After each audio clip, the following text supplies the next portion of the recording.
Role of business research in decision making. Last ക്ലാസ്സിൽ നമ്മൾ business research എന്താണ്, അതിൻ്റെ ഡെഫിനിഷൻ, പിന്നെ അതുപോലെ അതിൻ്റെ ഫീച്ചേഴ്സ്, ഇതൊക്കെയാണ് നമ്മൾ ഡിസ്കസ് ചെയ്തത്. അപ്പോൾ ഇന്ന് നമ്മൾ ഡിസ്കസ് ചെയ്യുന്നത് ബിസിനസ് റിസർച്ച് ഡിസിഷൻ മേക്കിങ്ങിനെ ഏത് രീതിയിലാണ് സഹായിക്കുന്നത് എന്നുള്ളതാണ്. നമ്മൾ പറഞ്ഞിട്ടുള്ള കാര്യങ്ങളൊക്കെ തന്നെയാണ്, അതിൻ്റെ റിപ്പീറ്റേഷൻ മാത്രമാണ്. എന്നിട്ട് helps to identify the problem, പിന്നെ diagnosis and assessment, selection and implementing a course of action, evaluation of performance, rectifying the errors. ഒന്ന്, it helps to identify the problem. അതായത് ബിസിനസ് റിസർച്ച് എന്ന് പറയുന്നത് നമുക്കറിയാം, ഒരു പർട്ടിക്കുലർ ബിസിനസ് പ്രോബ്ലം അത് identify ചെയ്യാനായിട്ട്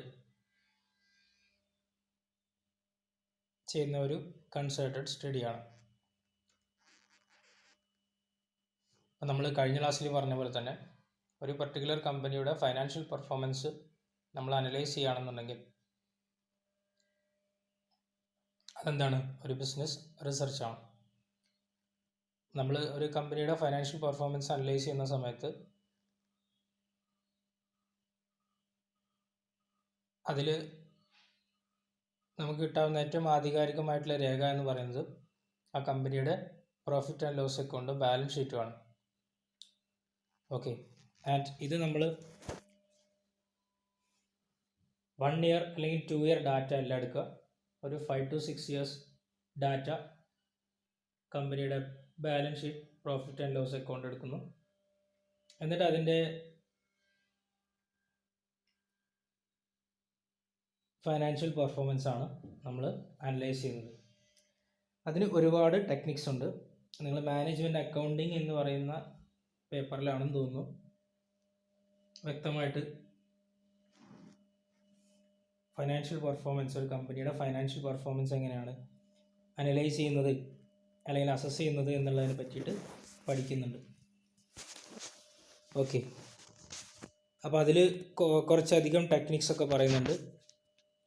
അതിലൊന്നാണ് റേഷ്യോ അനാലിസിസ് എന്ന് പറയുന്നത്. കുറച്ചധികം ടെക്നിക്സ് ഉണ്ട്. അപ്പോൾ റേഷ്യോ അനാലിസിസ് പോലുള്ള ഡിഫറെൻറ്റ് ടെക്നിക്സ് ഉണ്ട്. അപ്പോൾ ഇത് ഉപയോഗിച്ചിട്ടാണ് നമ്മൾ എന്ത് ചെയ്യുന്നത്, കമ്പനിയുടെ ഫൈനാൻഷ്യൽ പെർഫോമൻസ് അനലൈസ് ചെയ്യുന്നത് അല്ലെങ്കിൽ അസസ് ചെയ്യുന്നത്. ഓക്കെ, അപ്പോൾ ആക്ച്വലി എന്താണ്, അവിടെ ഒരു ഇൻഡെപ്ത് സ്റ്റഡിയാണ്. അത് ചെയ്യുന്നത് ആരായിരിക്കും, കമ്പനിയുടെ അതത് ജോലികൾ, അതിൻ്റെ റെസ്പോൺസിബിലിറ്റി ഉള്ള ഡിപ്പാർട്ട്മെൻ്റ് ആയിരിക്കും. സപ്പോസ് ഫൈനാൻസ് ആൻഡ് ഓഡിറ്റിംഗ് അല്ലെങ്കിൽ ഫൈനാൻസ് ഡിപ്പാർട്ട്മെൻ്റ് ആയിരിക്കും, അതിൽ സീനിയർ ഓഡിറ്റേഴ്സ് ആയിരിക്കും ഇതൊക്കെ ചെയ്യുന്നത്. സോ അത് നോക്കിക്കഴിഞ്ഞാൽ നമുക്ക് വ്യക്തമായിട്ടൊരു ഐഡിയ കിട്ടുമെന്ത്, കമ്പനിയുടെ ഫൈനാൻഷ്യൽ പെർഫോമൻസ് എങ്ങനെയാണ്, കമ്പനി ഫൈനാൻഷ്യലി സൗണ്ട് ആണോ, അതൊരു അപ്വാർഡ് ട്രെൻഡാണോ അതോ ഡൗൺവേർഡ് ട്രെൻഡാണോ കാണിക്കുന്നത്, അതൊരു സ്റ്റാഗ്നൻറ്റ് പൊസിഷനിലാണോ കമ്പനിയുടെ ഫൈനാൻഷ്യൽ അസറ്റ്സ് ഒക്കെ ഉള്ളത് എന്നുള്ളത്. ഓക്കെ, സോ അപ്പോൾ നമ്മൾ എന്താണ് ചെയ്യുന്നത്, പ്രോബ്ലം ഐഡൻറ്റിഫിക്കേഷനാണ് അവിടെ നടത്തുന്നത് അല്ലേ. ആദ്യത്തെ സ്റ്റെപ്പ് എന്ന് പറയുന്നത് പ്രോബ്ലം ഐഡൻറ്റിഫിക്കേഷനാണ്. പിന്നെ രണ്ടാമത്തെ ഡയഗ്നോസിസ് ആൻഡ് അസസ്മെൻറ്റ്. ഡയഗ്നോസ് ചെയ്യാന്ന് പറഞ്ഞു കഴിഞ്ഞാൽ നമ്മൾ നേരത്തെ എന്തെങ്കിലും ഇഷ്യൂസ് ഉണ്ടോ എന്നുള്ളത് തിരിച്ചറിയുക എന്നുള്ളതാണ്. അത് തിരിച്ചറിഞ്ഞു കഴിഞ്ഞാൽ അതിനനുസരിച്ചിട്ടുള്ള സൊല്യൂഷൻസ് നമുക്ക് കണ്ടെത്താനായിട്ട് പറ്റും. അതായത് ആൾട്ടർനേറ്റീവ് സൊല്യൂഷൻസ്. ഒരു പർട്ടിക്കുലർ പ്രോബ്ലത്തിന് തന്നെ എന്തുണ്ടായിരിക്കും, ഒരുപാട് സൊല്യൂഷൻസ് ഉണ്ടായിരിക്കും. അതിൽ ഏറ്റവും വയബിൾ ആയിട്ടുള്ള അല്ലെങ്കിൽ ഏറ്റവും സൗണ്ട് ആയിട്ടുള്ള സൊല്യൂഷൻ ഏതാണ്, അല്ലെങ്കിൽ ഏറ്റവും ആപ്റ്റ് ആയിട്ടുള്ള സൊല്യൂഷൻ ഏതാണ് എന്നുള്ളത് കണ്ടെത്തുക എന്നുള്ളതാണ് നമ്മുടെ ഉദ്ദേശം എന്ന് പറയുന്നത്. സോ ഒരു കമ്പനിയുടെ ഫൈനാൻഷ്യൽ പെർഫോമൻസ് തന്നെ എടുത്ത് നോക്കിക്കഴിഞ്ഞാൽ അതിലെ ഡാറ്റാസ് അനലൈസ് ചെയ്ത് കഴിഞ്ഞാൽ നമുക്ക് വ്യക്തമായിട്ട് മനസ്സിലാവും എന്ത്, എവിടെയാണ് ചെറിയ രീതിയിലുള്ള പാളിച്ചകൾ വന്നിട്ടുള്ളത്. ഇപ്പോൾ ഫോർ എക്സാമ്പിൾ റേഷ്യോ അനാലിസിസ് തന്നെ എടുത്ത് നോക്കുകയാണെങ്കിൽ ഒരുപാട് റേഷ്യോസ് നിങ്ങൾ പഠിക്കാനായിട്ടുണ്ട്. അതിൽ ഫോർ ഇൻസ്റ്റൻസ് കറൻറ്റ് റേഷ്യോ എന്ന് പറയുന്ന ഒരു കൺസെപ്റ്റ് ഉണ്ട്. അതായത് current asset by current liability ആണ്. അതായത് കറൻറ്റ് റേഷ്യോ പ്രകാരം ഒരു പർട്ടിക്കുലർ സ്റ്റാൻഡേർഡ് ഉണ്ട്, ഒരു പർട്ടിക്കുലർ സ്റ്റാൻഡേർഡ് റേഷ്യോ ഉണ്ട്. അതായത് കമ്പനിയുടെ ഫൈനാൻഷ്യൽ പൊസിഷൻ സ്ട്രോങ് ആണെന്ന് കാണിക്കുന്ന ഒരു ഇൻഡിക്കേറ്ററാണ് കറൻറ്റ് റേഷ്യോ എന്ന് പറയുന്നത്. അപ്പോൾ ആ കറൻറ്റ് റേഷ്യോ ഒരു പർട്ടിക്കുലർ സ്റ്റാൻഡേർഡ് ഉണ്ട്. ആ സ്റ്റാൻഡേർഡ് നമ്മൾ ഫൈനാൻഷ്യൽ ഡാറ്റ അനലൈസ് ചെയ്തിട്ട് ഈ റേഷ്യോ കാൽക്കുലേറ്റ് ചെയ്യുന്ന സമയത്ത് ഈ ഒരു പർട്ടിക്കുലർ സ്റ്റാൻഡേർഡ് ഫോളോ ചെയ്യുന്നില്ല എന്നുണ്ടെങ്കിൽ നമുക്ക് പറയാം എന്ത്, അവിടെ എന്തോ ഒരു പ്രോബ്ലം ഉണ്ട്. ഓക്കെ, അപ്പോൾ നമ്മൾ എന്ത് ചെയ്യുന്നു, അവിടെ ആക്ച്വലി ഡയഗ്നോസ് ചെയ്യാണ് ചെയ്യുന്നത്.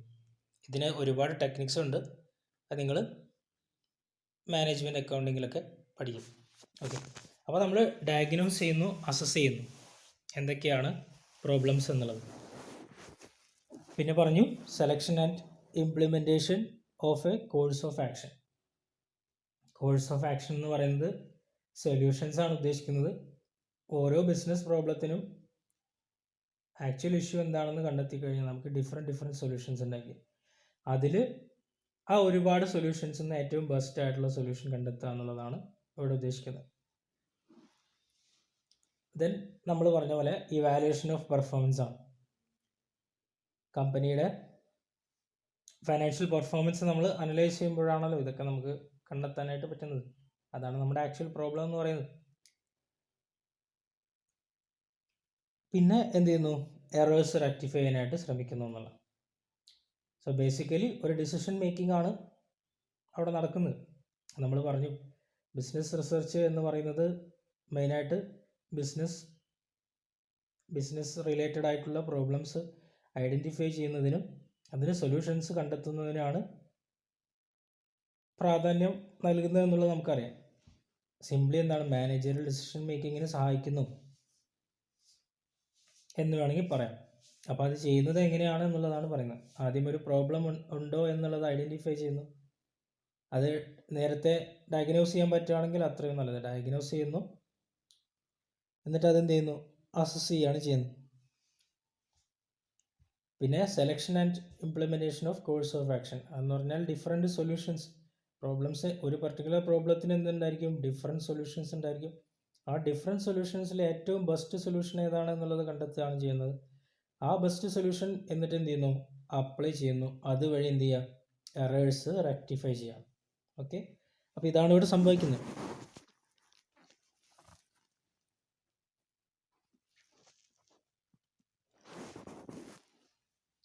ഇനി purpose or objectives of business research.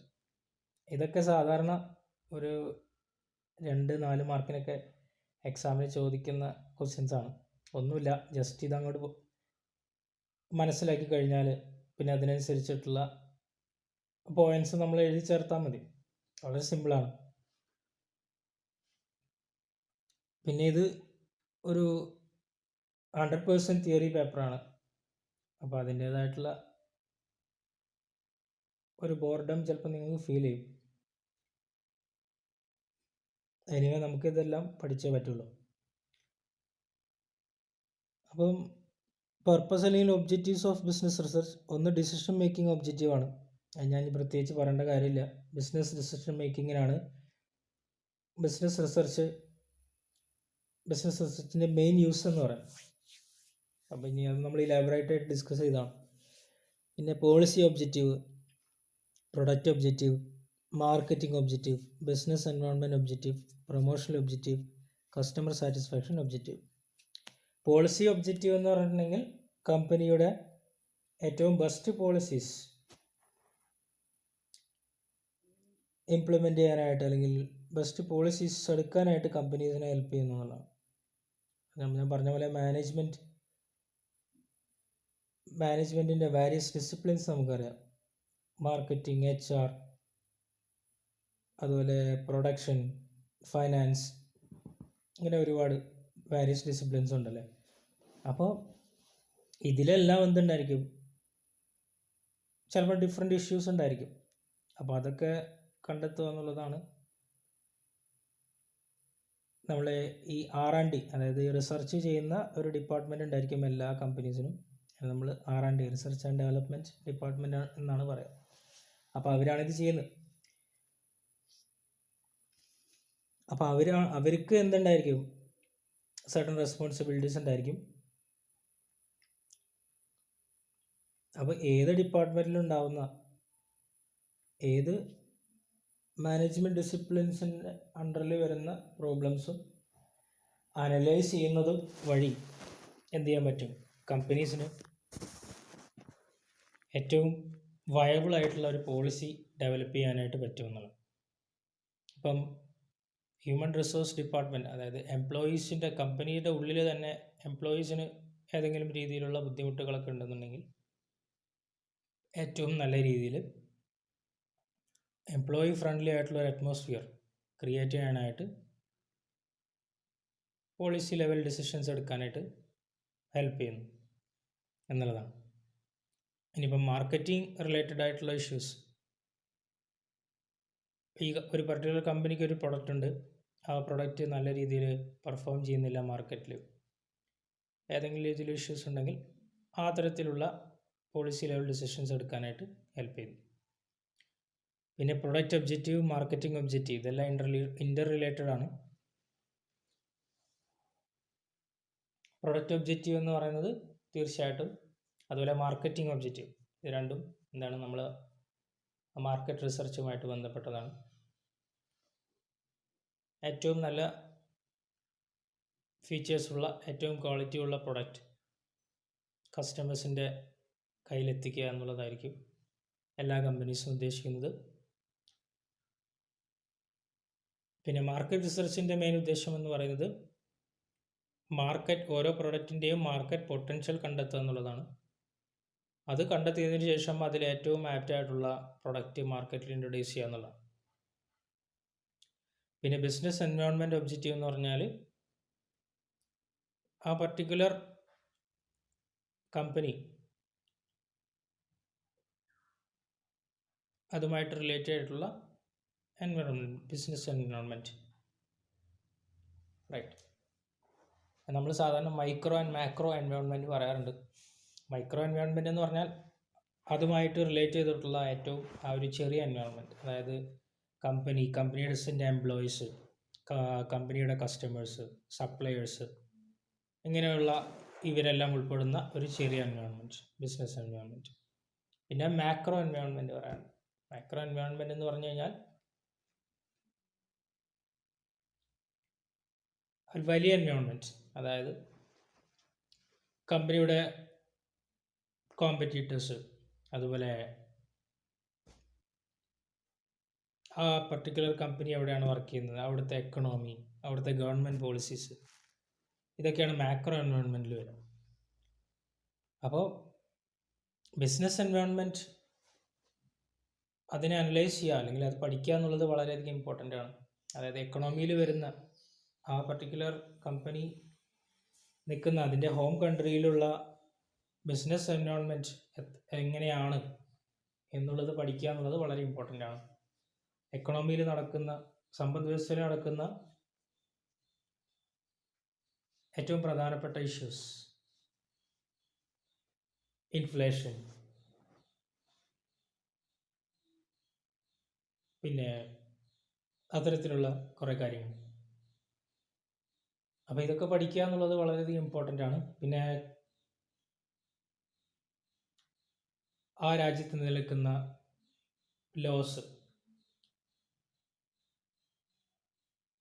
ഇതിലൊക്കെ ഉണ്ടാകുന്ന ചേഞ്ചസ്, ഇതിനെ പറ്റിയൊക്കെ പഠിക്കുക എന്നുള്ളത് വളരെ ഇമ്പോർട്ടൻ്റ് ആണ്. കാരണം അതിന് ആ ഒരു രാജ്യത്തെ ഒരു കമ്പനി വർക്ക് ചെയ്യുമ്പോൾ തീർച്ചയായിട്ടും ആ രാജ്യത്തെ നിയമങ്ങൾ പാലിച്ചുകൊണ്ട് മാത്രമേ ആ ഒരു പർട്ടിക്കുലർ കമ്പനിക്ക് മുന്നോട്ട് പോകാൻ പറ്റുള്ളൂ എന്നുള്ളതാണ്.